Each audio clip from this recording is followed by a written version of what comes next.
আমরা যারা মধ্যবিত্ত ফ্যামিলি তাদের অনেক কিছুরই স্বাদ আছে, কিন্তু সব কিছুই সাধ্যের বাইরে থাকে। মন যা চায় সব কিছু মনের ইচ্ছা মতো করতে পারি না, অনেক কিছুই মনের ভিতরে লুকিয়ে রাখা প্রয়োজন হয়। তো অনেক দিনই হয়েছে ইলিশ মাছ আনবো আনবো বলে আনা হয় না, বাচ্চাদেরও অনেক পছন্দ, কিন্তু অ্যালার্জির কারণে ছেলে মেয়ে দিতে পারি না। তারপর আজকে আবদার ছিল ছেলের যে ইলিশ মাছ নেওয়ার জন্য। মধ্যবিত্ত ফ্যামিলি আমাদের জন্য এতটুকুই অনেক বেশি। আসসালামু আলাইকুম সবাইকে, আপনারা সবাই কেমন আছেন? আলহামদুলিল্লাহ, আমি আল্লাহর রহমতে ভালো আছি।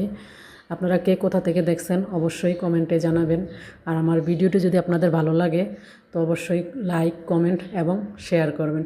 তো আমি আমার ছেলের কলেজ থেকে আসার পথে আমি 2টা ইলিশ মাছ নিয়েছি, যদিও খুব ছোট, কিন্তু আমার কাছে অনেক ভালো লেগেছিল, যেহেতু আমার ছেলে মেয়ে পছন্দ করে। তো বাসায় এনেই কেটে কুটে আমি একদম রান্নার যে প্রস্তুতি নিয়েছি, সাথে কাঁকরোল নিয়ে এসেছিলাম। আগে আমি মাছগুলো ভেজে নিয়েছি, তারপরে কাঁকরোল ভেজে তার মধ্যে আমি সব কিছু পেঁয়াজ কুচি, মরিচ, লবণ, হলুদের গুঁড়া দিয়ে কষিয়ে নিয়ে আমি কাঁকরোলগুলো কষিয়ে নিয়েছি। তারপর মাছগুলো ছেড়ে দিয়েছি।